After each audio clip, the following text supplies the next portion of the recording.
Hey gang, it's Bob Bannister coming at you with another edition of Rock Talk right here on CGCM Rock Radio. Now, before we get going on this one, do us a favor. Drop us a like, a share, a comment. Click all those buttons. That bell icon keeps you up to date on all things Rock Talk. And if there's a band you'd like us to catch up with, please drop that comment and we'll do our best to get in contact with that band and get them on Rock Talk as well.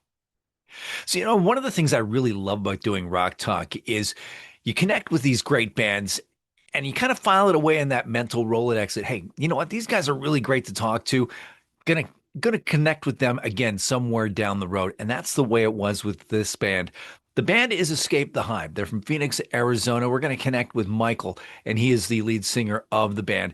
And, I talked to him a long time ago and thought, you know what? I got to reconnect with him.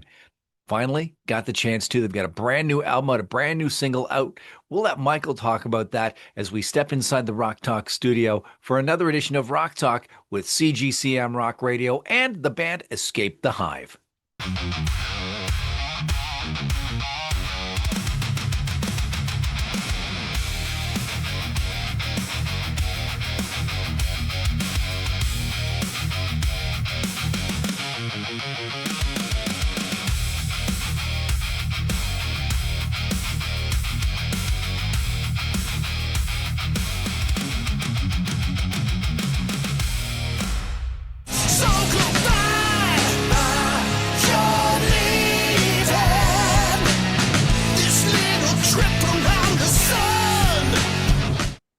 All right, this time around, we are headed out to Phoenix, Arizona, and we are joined by Michael from the band Escape the Hive. Welcome back to the Rock Talk studio, my friend. Hey, nice to talk to you again, man. Thanks for having me on. And it's been a minute. I mean, last time you were here, we were talking about your first album. This is gonna sting.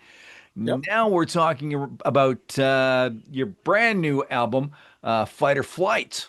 Right? Yeah, it just came out June 26th. Absolutely. Really, really fresh. Your lead single from that, Around the Sun, just absolutely killer. How different is Fight or Flight from This Is Gonna Sting? Well, it was kind of the opposite process. And I've never really had the opportunity to kind of do a record this way. So, Mhm. when we did This Is Gonna Sting, it was mostly me and Paul Williams, my bass player. Right. Uh, we kind of wrote most of the songs, kind of fleshed them out, and then in the studio, which is the way it usually works. But we were on the road a lot supporting This Is Gonna Sting. So for the last couple of years, we did a lot of touring, and we kind of used that. I don't know if it was to our advantage. I guess it would be, but it was just the way it worked out. We wrote a lot on the road. We wrote a lot here in Phoenix, just in rehearsals and stuff like that. And then had the opportunity to take it out on the road. So we got to kind of test some of the material out in front of audiences, right after we wrote. Oh, wow. And that was an experience that I've never had the privilege of doing before. So there was a lot that came with that, and all good. Now, I've always wondered about that. When you go and see a band live and they go, here's a brand new one that you don't know. That's just got to wreck your nerves when you're doing that and you don't know how that crowd is going to react. Yeah, yes and no. I mean, the high point for us in doing it that way is that when you're in Phoenix, and if you're a local band or if you're just a satellite touring band, so you go out on weekend here, maybe twice a month or whatever, that if you're doing that, then there's a lot of mistakes that happen on stage that either the crowd reacts to or musicians on stage react to. Right. And there was a lot of stuff where we would go into a solo, and I would say, "Oh, Paul, whatever you did going into the solo, or that drum lick that Rich Hinshaw, our drummer, the role that you did leading into that bridge, or in Conrad, hey, there was a piece you did in the solo you'd never done before, or even me vocally, I sometimes stuff just comes out. I get And it. being able to say, hey, do that again tomorrow is a lot better than remember that the next time we play next month. Right, So right. we were really cognizant of those things happening and tried to really capitalize on it. And it was a case where we did that and then came into the studio and tracked them. And it was, like I said, it was an opposite process, but it really seemed to work out. We were really happy to be able to do that. And the last time we chatted, you were talking about purchasing a bus. Did that ever come to fruition? Everybody talks about purchasing a bus, but no. Well, I take that back. We got a van. We got a great van. Okay. And uh, her name's Haley, Of course, you have and to name the vehicles. she is the Van Haley, exactly. And she has. I'm stomping my foot on wood here. She has treated us well. She does us real proud and has taken us already all over the Midwest, through Oklahoma, through Texas. I mean, she's done great. So, and I'm sure the gas mileage is much better than a bus. Especially in this economy. Absolutely. Exactly. Exactly. Yeah. Now, you describe your sound as 70s inspired, 80s inspired rock and roll. Why do you think that sound has hung on as hard as it has? I mean, we even got like young bands of young 20 somethings coming up playing this Oh, yeah. style. Like, why is that? It's because it's great. It's because it's great. I mean, there's just, and I'm, again, I'm, I can't speak as a 20-year-old, although I do sometimes. Um, but songs in that 70s and 80s era, I mean, you just had to be I sound like I'm putting this up on some pedestal here, and I'm not, but I am putting that era of musician up on a pedestal. And you had to be a certain, you had to be a certain level. You had to do a certain Yeah. thing. You had to be able to be there. And I would rather chase that bar than the bar that's been set now. And I'm going to get some flack for that, and I don't care. Yeah, they've made it too easy nowadays They really have. with all the technology and everything like that. I think the prerequisite is, do you look pretty? I don't know. Do I? It's definitely that it's nothing that we really planned on, but I guess we kind of did in a way. I mean, my voice is not going to come out country. It's just not going to do that. I'm in that White Snake, Deep Purple Hmm. type thing, and that's what it's going to sound like.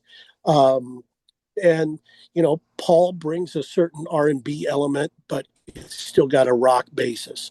um, Rich is a great swing drummer, but is very into Rush, like every other drummer on the face of the planet, and brings that to it. And then Conrad, you know I've been very fortunate in my career where I've played with some pretty good guitar players, and Jake being among them. Hmm. And Conrad had some shoes to fill, and we wanted to bring a guitar player in that could fill those shoes, and especially on this record, he really shines. I mean, he really does some great stuff on this record Oh that I yeah. can't wait for people to hear. Yeah, I was listening to it as I was prepping for this, and yeah, absolutely, he is a phenomenal guitar player. Now, you were mentioning Jakey Lee there a moment ago, and what was it like for you to be teaming up with him? I mean, did it go through your head? Oh my God, I'm the guy after Ozzy, or No, I mean, you try not to let that creep into your brain while you're on stage, or you'll kind of go, but it was nice looking to my, what would it have been? Yeah, to my left, and sing the songs that the guy next to me wrote that I was listening to when I was 18. Yeah. So, it was nice to be able to do that. I cherished that part of my career for sure. Um, Jake was always really good to me. I heard from other people that Jake's kind of quiet. He's a thinker, and he definitely is. When he says something, he kind of picks what he says. He won't really compliment you, after the show, or don't be looking for. I'm like, okay, that's fine. I don't need that kind of thing. He came up to me after every performance and said, Michael, that sounded great tonight. You know, and I was just like, that's awesome. And then the one night he didn't, like, okay, that's cool. And then the next night he said, hey, I forgot to tell you last night you sounded great. So I really relished my time with Jake. He's just a great guitar player. I mean, Hmm.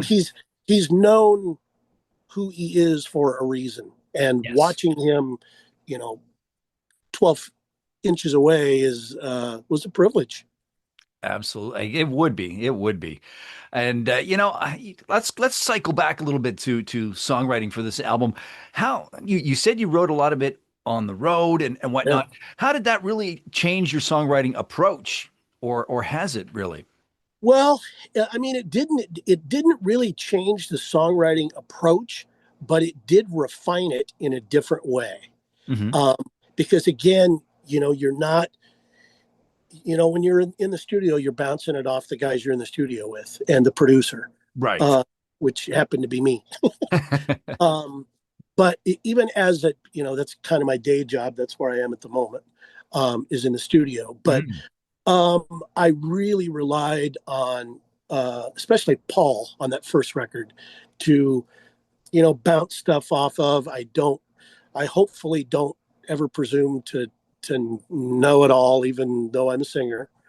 And Paul is really good. Paul is a great yin to my yang. I'm usually the guy, moving forward, let's go. I'm usually that guy, and Paul is usually the voice of reason. Like, hold on. If we went this way a little bit, that might be better instead of going this way. So I I listened to Paul on a lot of those things, but that's kind of the beauty with this band. I've never really had I've never really seen a band like this before. We don't really look like anybody. We don't sound like anybody, and we definitely, I've been in a lot of bands. We don't act like another band. Right. Um, there's not, even when it comes to songwriting, there's not one guy that's got a big dark cloud above his head that's, squashing all your ideas and has an agenda. And we just really don't have that. It is such a great thing to be able to tour, write, travel, hang with this band. It's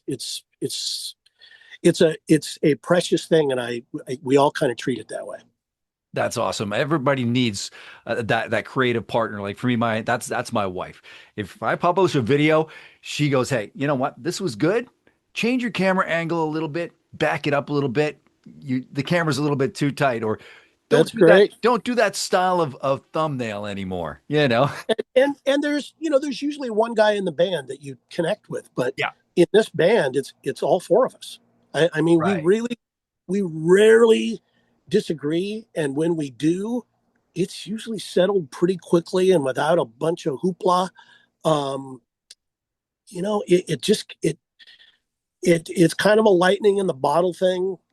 We don't really question it. We just kind of let it happen, and it's been, like I said, that it's been a real privilege to play with these guys. Very cool. Now, what's on the bill for the rest of 2026? Big shows, Yeah, back out on the yeah, road. we're going back out on the road. Like I said, the record just came out. We're on Deco Entertainment, Mm. Warner Music Group, so you can find the record there. You can find the record at our website, escapethehiveofficial.com. check there for upcoming tour dates because there's going to be a lot announced in the next probably 2 weeks. We have a couple of shows here kind of in the Phoenix area, but toward the end of the summer, we're going back out. I so wish I could tell you who it's with. I really want to. I really do, but I don't want to jinx it. So Hey, but I understand. it's a good tour, and we're really looking forward to that. It's with the band that we've played with before, and it kind of fits in with what we do and who we are. Um, so we're really looking forward to that, and there'll be a couple of strings of dates with if everything comes through with that band, and then we just got home with playing with Blackstone Cherry, and that was great. Oh, wow. Yeah, Yeah, those that'd guys be were great. great. That Yeah, would we there's dug that. it's funny you mentioned Blackstone Cherry. During the pandemic when everybody was locked down, they teamed up with a band from my neck of the woods called Monster Truck. Oh And wow, they through modern technology, they released a song under the moniker the Cherry Truck Band. It is very, very cool. It's not quite Monster Truck and it's not quite Blackstone Cherry. It's this beautiful melding of the two. And it's one of those ones I keep in my playlist, and every once in a while I got to go back and listen to it and go, damn, these guys need to do that again. that's cool. We I mean again, and this happens with us a lot. We wind up opening for bands that we don't necessarily sound like. I mean, there are aspects of us that I think cross over with Blackstone Cherry, so Mhm. that works. They have a little more modern sound than we do for Yeah. sure.